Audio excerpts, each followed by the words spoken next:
नमस्कार दर्शक बंधु आज प्रथम प्रश्नटी हेउछि महात्मा गांधी केते जण संतान थिले।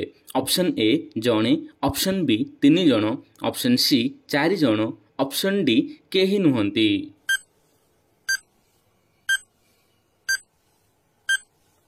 तो फ्रेंड्स यार उत्तर हेउछि ऑप्शन सी 4 जण। तो महात्मा गांधी मोट 4 जण संतान थिले। तांकर नाम हेउछि हरिलाल, मणिलाल, रामदास आउला देवदास। ठीक अछि, तांके 4 जण संतान महात्मा गांधी थिले। तो देखिबा वर्तमान परवर्ती प्रश्न, महात्मा गांधी पत्नी नाम कौन। Option A Kasturba Gandhi, option B Putlibai Gandhi, option C Indira Gandhi, option D Priyanka Gandhi.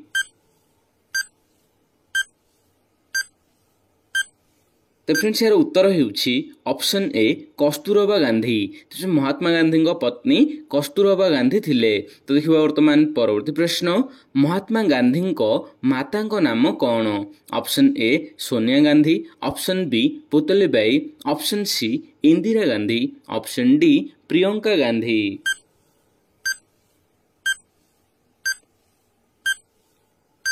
तो फ्रेंड्स यार उत्तर हेउछि ऑप्शन बी पुतलीबाई। तो फिर महात्मा गांधी माता हेउछंती पुतलीबाई। तो देखिबा वर्तमान परवर्ती प्रश्न, महात्मा गांधी पिता नाम कौन। Option A Mohandas Karamchand Gandhi, option B Tulsidas Gandhi, option C Ram Mohan Gandhi, option D Karamchand Gandhi.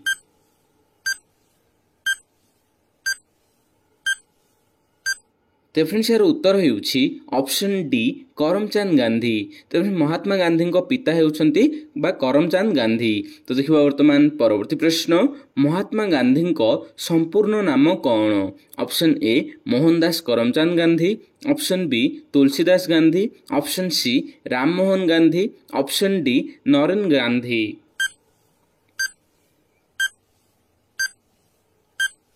तो फ्रेंड्स यार उत्तर हेउछि ऑप्शन ए मोहनदास करमचंद गांधी। महात्मा गांधी संपूर्ण नामटी मोहनदास करमचंद गांधी। तो देखिबा वर्तमान परवर्ती प्रश्न, महात्मा गांधी जन्मस्थान केउठी। Option A Madhya Pradesh, option B Maharashtra, option C Gujarat, option D Odisha.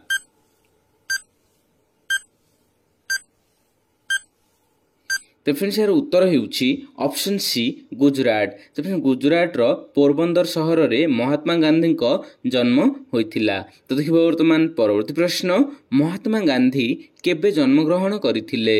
Option A 1947 मसीहा, ऑप्शन बी 1869 मसीहा, ऑप्शन सी 1867 मसीहा, ऑप्शन डी 1887 मसीहा।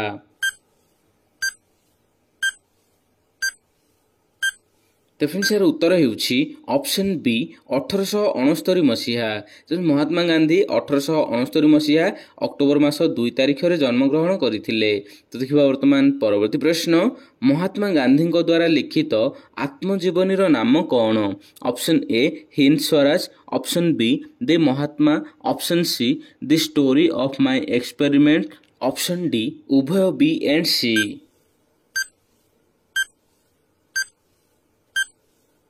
तो फ्रेंड्स यार उत्तर हेउछि option C the story of my experiment and truth. ठीक अछि फ्रेंड्स, एही जहा कि से निजे तांको निज आत्मजीवनी उपरे लिखिथिले। तो देखिबा वर्तमान परवर्ती प्रश्न, राजनैतिक प्रसंग रे महात्मा गांधी प्रथमे अहिंसा प्रतिरोधर नीति को केउठारे व्यवहार करिथिले। ऑप्शन ए दक्षिण Africa, option B England, option C America, option D Bharat.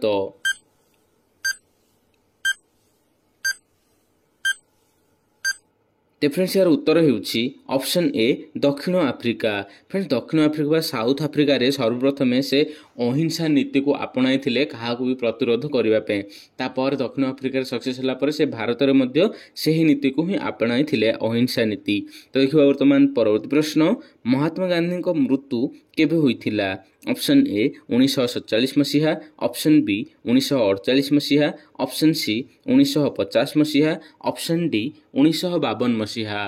तो फ्रेंड्स एही प्रश्नर उत्तरटी आपण एही वीडियो कमेंट दे परिबे। वीडियो भल लागे तो वीडियो को लाइक करबा सहित चैनल को सब्सक्राइब करंतु।